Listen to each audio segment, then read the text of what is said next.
You are welcome to Edu Search again. आज का हमारा टॉपिक है स्पेशल इकोनॉमिक जोन्स, यानी कि हम स्पेशल इकोनॉमिक जोन्स के बारे में चर्चा करेंगे। स्पेशल इकोनॉमिक जोन्स क्या होते हैं कि ऐसा पर्टिकुलर एरिया होता है जहाँ पर इंडस्ट्रियल डेवलपमेंट को बढ़ावा देने के लिए, प्रोडक्शन को बढ़ावा देने के लिए, जिससे लोगों को रोज़गार मिल सके।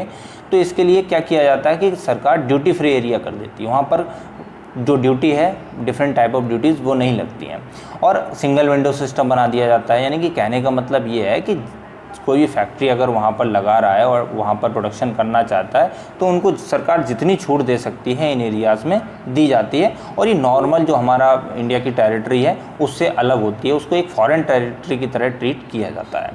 तो ये स्पेशल इकोनॉमिक जोन्स हैं। तो अभी हाल में ये चर्चा में क्यों है? क्योंकि अभी एक सरकार ड्राफ्ट लेके आई है। क्या लेके आई है? एक सरकार ड्राफ्ट लेके आई है। इस ड्राफ्ट का नाम है development enterprise and services hub देश बिल 2022 लेके आई है, जो कि स्पेशल इकोनॉमिक जोन्स हमारा एक्ट था 2005 का, इसको रिप्लेस करेगी। और जो स्पेशल इकोनॉमिक जोन्स अभी नाम होता है वो आगे चल के भविष्य में हो सकता है कि अगर ये बिल पास होगा तो इसे देश बोला जाएगा। तो अब ये मेन ऑब्जेक्टिव्स क्या हैं इस SEZ के, तो वो हम देख लेते हैं। पहला है generation of additional economic activities, कि जब स्पेशल इकोनॉमिक जोन्स बनाए गए तो उसके पीछे ये उद्देश्य था कि इकोनॉमिक एक्टिविटीज़ बढ़ेंगी। जब इकोनॉमिक एक्टिविटीज़ मतलब प्रोडक्शन बढ़ेगा तो इंडिया का डेवलपमेंट होगा। अब उसके बाद दूसरा है promotion of exports of goods and services. तो गुड्स और सर्विसेज का क्या हो, एक्सपोर्ट बढ़े। जब प्रोडक्शन बढ़ेगा, प्रोडक्शन बढ़ने पर क्या होगा कि एक्सपोर्ट भी बढ़ना। ये तो ऑब्वियस सी बात है कि भाई हमारी कंजम्पशन की ज़रूरत पूरी हो जाए और दूसरे देशों में हम देंगे तो उससे हमें डॉलर मिलेगा, यानी कि फॉरेन करेंसी मिलेगी, और फॉरेन करेंसी से हमारा पैसा मजबूत होगा, रुपया मजबूत होगा। And third is promotion of investment and domestic and foreign sources, यानी कि प्रमोशन ऑफ इन्वेस्टमेंट। जब फॉरेन सोर्सेज से बाहर की जो विदेशी कंपनियां हैं यहाँ पर आके इन्वेस्ट करें, है ना, इन्वेस्ट करने के बाद अपनी फैक्ट्री यहाँ पे लगाएं तो उनकी टेक्नोलॉजी भी हमें मिलेगी, उनकी जो एक्सपर्टीज़ है वो भी हमें मिलेगी, जिससे होता क्या है कि हमारे देश का डेवलपमेंट होगा। एंड डोमेस्टिक इन्वेस्टमेंट भी बढ़ेगा। हमारे यहाँ भी जो स्टार्टअप्स आ रहे हैं, जो नई नई कंपनीज़ बनाना चाहते हैं, और जो बड़ी कंपनी जो उद्योग जगत है वो भी वहाँ पर अपनी फैक्ट्रीज लगाएगा, तो उससे भी हमारी इकोनॉमी को फ़ायदा होगा। And after that creation of employment opportunity. ये तो ऑब्वियस सी बात है, जब इकोनॉमिक एक्टिविटीज़ बढ़ेंगी तो एम्प्लॉयमेंट लोगों को मिलना ही मिलना है। Development of infrastructure facilities. हम एक छोटे से एग्जांपल से समझते हैं। मान लो यहाँ पर अगर आपने कोई फैक्ट्री डाल दी, फैक्ट्री डालने के बाद यहाँ पर मान लो 1000 लोग 2000 लोग काम करेंगे। कोई फैक्ट्री हो तो लगभग 100-200 लोग तो काम करते ही हैं। जब वो वहाँ पर काम करेंगे तो आसपास क्या होगा, टी स्टॉल बनेगा, दुकान बनेगी, सड़कें बनेंगी, हॉस्पिटल बनेगा, सब कुछ बढ़ेगा। तो इस तरीके से वहाँ पर इकोनॉमिक एक्टिविटीज़ किस तरीके से बढ़ रही हैं आपको यहाँ पर दिख रही हैं। तो इंफ्रास्ट्रक्चर डेवलपमेंट करना वहाँ पे सरकार की जिम्मेदारी बन जाती है, और वहाँ का इंफ्रास्ट्रक्चर डेवलपमेंट अपने आप होगा। ठीक है, तो ये चीज़ आपको समझ में आई होगी, आई होप सो।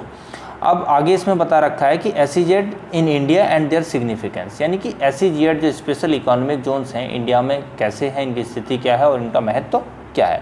तो पहला है कि ड्यूटी फ्री एनक्लेव होते हैं। ये क्या कैसे होते हैं? ड्यूटी फ्री, कोई इसमें टैक्सेस ड्यूटी नहीं लगती है, और जो लगती भी है नाम मात्र के लिए लगती है। तो इससे क्या है कि प्रोत्साहन मिलता है, एनकरेजमेंट मिलता है जो भी अपनी फैक्ट्री वहाँ पर डाल रहा है उसको। दूसरा है deemed to be foreign territory. इसको एक फॉरेन टेरिटरी की तरह ट्रीट किया जाता है। इंडिया में जो रूल्स और रेगुलेशंस होते हैं उनको काफ़ी हद तक उनमें छूट दी जाती है, रियायत दी जाती है, जिससे कि वो एक खुले वातावरण में और खुले दिमाग के साथ अपना काम वहाँ पर कर सकें। And after that India recognise the effectiveness of such export processing zones, यानी कि इंडिया में आपको पता होगा कि एक्सपोर्ट प्रोसेसिंग जोन 1965 में स्टार्ट हुआ था। जो एशिया का, इंडिया का तो है ही, और एशिया का भी पहला EPZ जो इस्टेब्लिश हुआ था वो कांडला में हुआ था। कांडला आपको पता होगा गुजरात में है। तो अब हम आगे बढ़ते हैं कि आगे हमें क्या इन्फॉर्मेशन दे रखी है।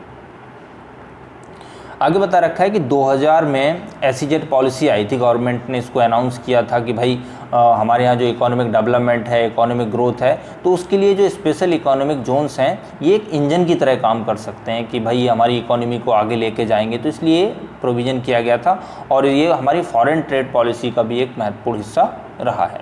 एंड आफ्टर दैट क्या है कि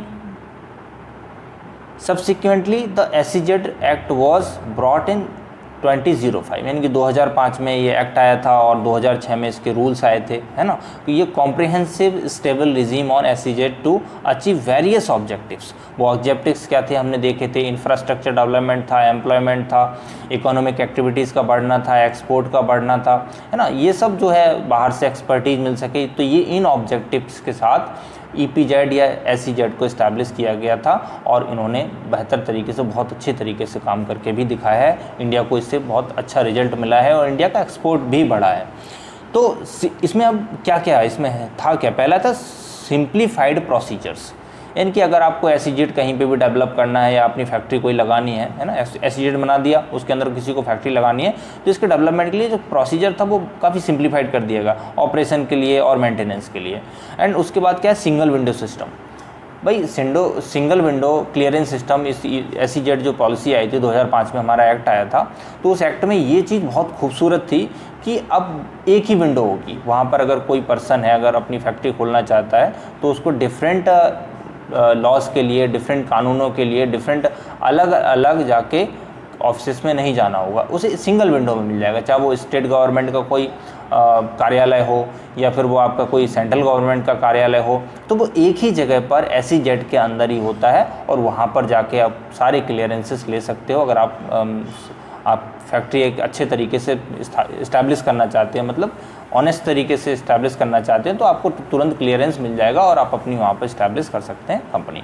तो ये बहुत अच्छी चीज़ थी। उसके बाद simplified compliance procedures and documentation, है ना। तो वो भी डॉक्यूमेंटेशन को भी काफ़ी सिंप्लीफाई कर दिया गया कि जो भी डॉक्यूमेंटेशन वर्क होता है वो आसानी से हो सके, ज़्यादा यहाँ से वहाँ ना भागना पड़े। पहले लोग ऐसा SEZ के अलावा अगर किसी को कंपनी या फैक्ट्री अपनी डालनी है तो लोगों को बहुत ज़्यादा यहाँ से वहाँ घूमना पड़ता है, इस ऑफिस में जाना पड़ता है, उसमें जाना पड़ता है। तो लोग फैक्ट्री डालने से पहले बहुत हिचकिचाते हैं कि भाई अगर हम उसमें जा रहे हैं तो बहुत ज़्यादा काम करना पड़ेगा। अब उसके बाद है SEZ का परफॉर्मेंस कैसा रहा है, तो वो हम देख लेते हैं। तो नंबर ऑफ़ SEZ की अगर बात की जाए कि अभी as of January 2022 India has 268 operational SEZ, यानी कि अभी हमारे पास कितने ऑपरेशनल SEZ हैं, 268 हैं। यानी कि अप्रूवल के लिए, फॉर्मल अप्रूवल के लिए गवर्नमेंट के पास कितने आए थे, 425 आए थे, जिनमें से नोटिफाई गवर्नमेंट ने कितने को, 357 को किया था, और बाद में जाके जो अभी ऑपरेशनल है वो 268 है। इनके नंबर को आपको याद रखना है, ये कहीं ना कहीं आपको मदद कर सकता है प्रीलिम्स में। दूसरा है प्रॉमिसिंग इकोनॉमिक इंडिकेटर्स, यानी कि प्रॉमिसिंग इकोनॉमिक इंडिकेटर्स जैसे एक्सपोर्ट। ये इसका मुख्य उद्देश्य क्या है, मेन तो पर्पज़ यही था ना, एक्सपोर्ट को बढ़ावा देना। तो आप देखो यहाँ पर कि जो 2006 था, 2006 में एक्सपोर्ट कितना था, जब ये एक्ट आया था उस टाइम पे एक्सपोर्ट था 22,840 करोड़ का इंडिया में, ठीक है। और वही जाके 2021 में कितना हो जा रहा है, 7.59 ट्रिलियन डॉलर का। देख रहे हो आप, 7.59 ट्रिलियन डॉलर का इतना एक्सपोर्ट हो जा रहा है, बढ़ जा रहा है। तो ये काफ़ी बड़ा लीप या काफ़ी बड़ा जंप देखने को मिल रहा है। अब उसके बाद है under performed विज़ China.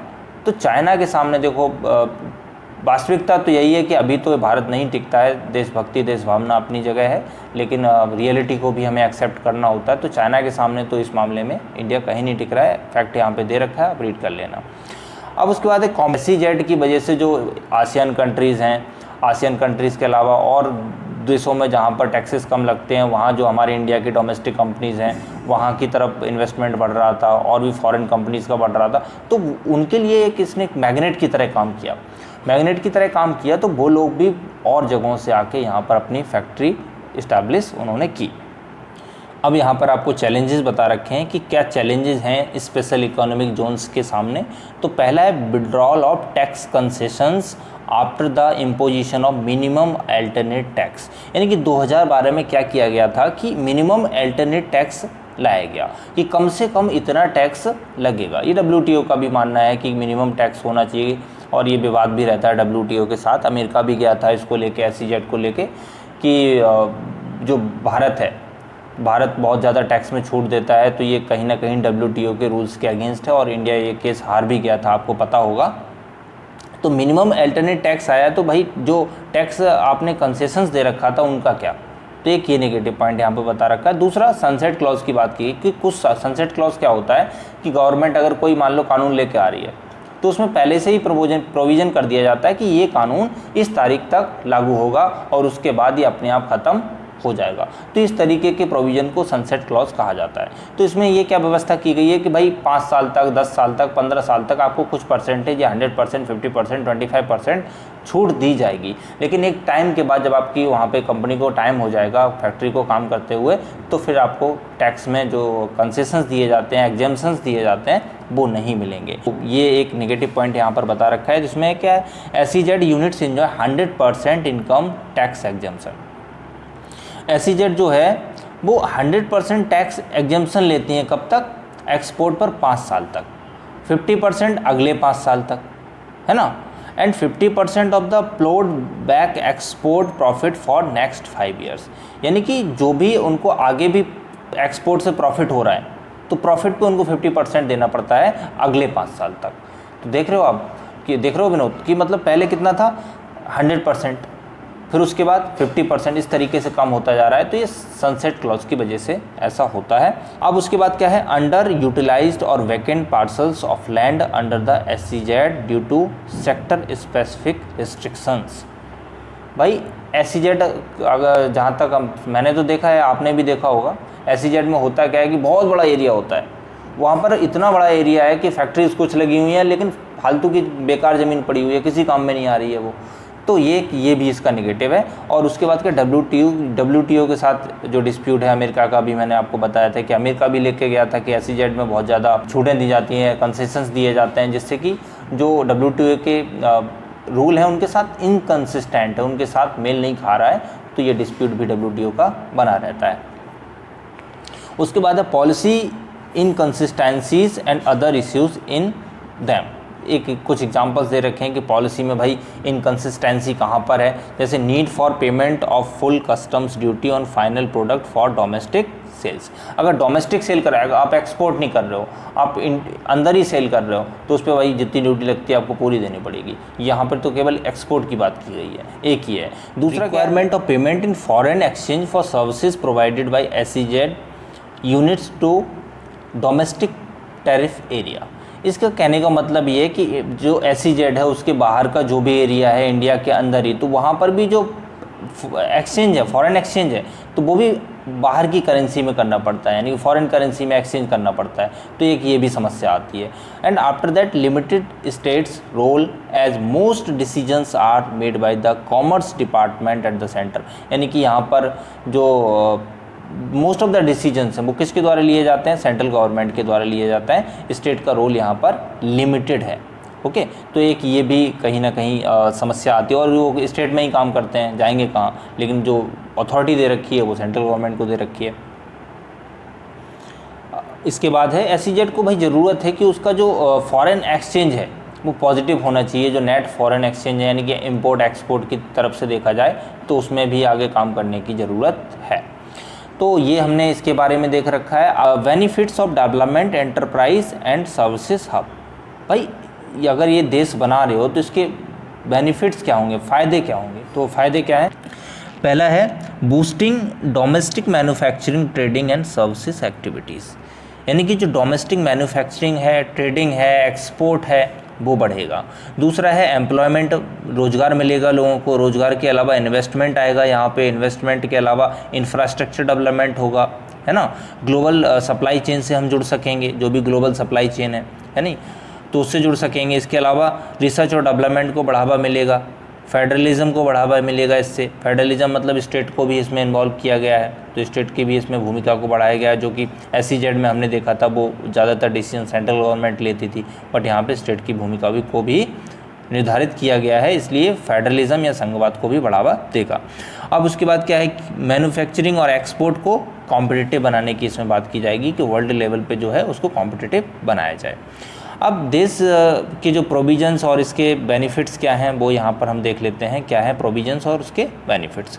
N outcome of proposals made by an expert committee in 2018 this aims to transform the narrow export oriented SEZ। अब केवल भाई एक्सपोर्ट ओरिएंटेड ही नहीं रहेंगे, हम क्या इकोनॉमिक कॉम्प्रिहेंसिव इकोनॉमिक हब बनाएंगे कि वहाँ पे केवल एक्सपोर्ट नहीं, इंडिया के अंदर भी चीज़ें आएँ, बाहर भी एक्सपोर्ट हो, यानी कि इकोनॉमिक डेवलपमेंट की टोटल बात की जाएगी इसमें देश में।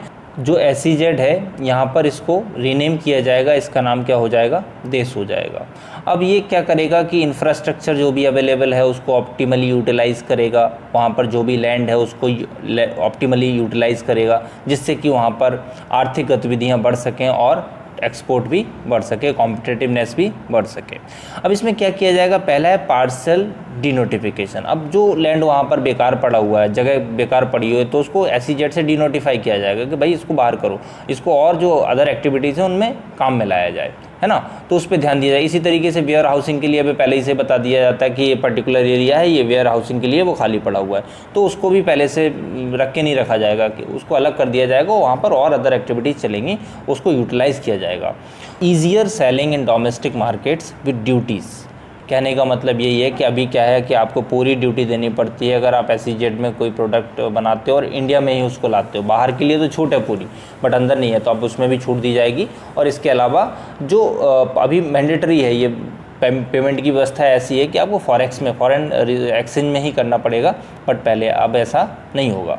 पहले में ऐसा हो सकता है कि मतलब अगर कोई आपने देश में अगर कुछ बनाया, देश का मतलब समझ रहे हो यहाँ पे DESH वाला जो भी लाने की व्यवस्था की जा रही है, तो उसमें बनाया तो उसमें इक्वलाइजेशन लिवाई लगाया जाएगा गुड्स और सर्विसेज पे, जिससे कि बाहर अगर कोई चीज़ बनाई जा रही है तो उससे कंपटीशन बनी रहे। अब ऐसा नहीं कि भाई यहाँ पे कोई टैक्स ही नहीं है, बाहर की चीज़ों पर टैक्स लग रहा है, तो बाहर तो लोग हतोत्साहित होंगे ना, तो वो चीज़ ना हो, इसलिए इसको भी ध्यान में रखा गया है।